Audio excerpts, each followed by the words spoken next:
L'histoire ne ment pas. La traite des Noirs fut un des plus grands génocides que l'humanité ait jamais connu.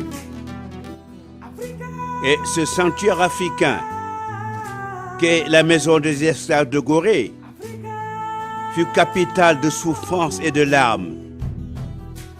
Car des innocents sont morts ici, victimes du temps de la honte.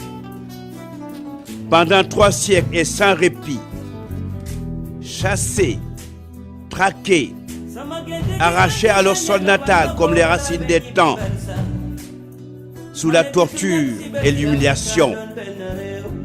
Transfert brutal et massif de millions de Noirs, sur lequel la quasi-totalité du Nouveau Monde construisit ses réalités politiques, économiques et sociales.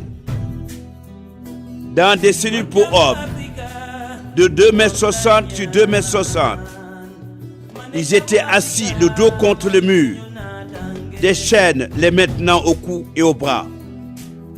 Ces pauvres n'étant libérés qu'une fois par jour pour leur permettre de satisfaire leurs besoins. Et généralement dans cette maison, ces esclaves vivaient dans un état d'hygiène si repoussant que la première épidémie de peste qui a ravagé Gorée en 1779 est partie de ce lieu. Étrange marché aussi, où la valeur d'un enfant dépendait de sa denture, faute d'état civil. La valeur d'une femme de ses seins et de sa virginité. Au niveau même de ses esclaveries. Parce que toute maison comme celle-ci en bordure de mer à Gorée est une ancienne esclaverie, même l'actuel presbytère. Certains négriers avaient rapport avec des jeunes filles esclaves. Et quand l'on constatait la jeune fille en grossesse, elle était mise en liberté à Gorée ou à Saint-Louis du Sénégal. En 1815, lors du congrès de Vienne, quand Gorée et Saint-Louis furent rendus à la France, ces métis issus de pères blancs et de mères noires jouissaient du droit de citoyen français. Voyez donc que c'était un intérêt chez les jeunes filles de se donner aux négriers pour être libres. En somme, pour ces jeunes filles, je trouve que c'était leur seule voie de salut. Chaque race africaine avait sa cote et sa spécialisation, comme une espèce bovine ou chevaline. La race la plus cotée était Yoruba. Certains types de l'ouest du Nigeria et l'est du Bénin, car dans les plantations, ces Yoruba étaient considérés comme éléments géniteurs, exclusivement donc pour la reproduction.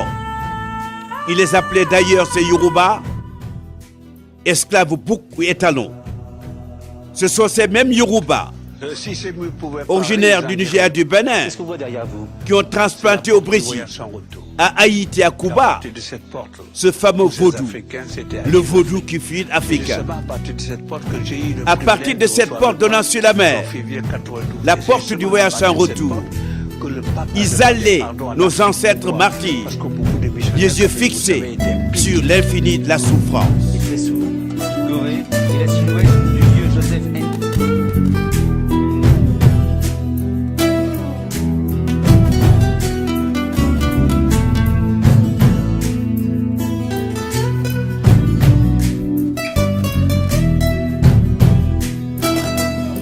onon ɓiɓɓe africa ummade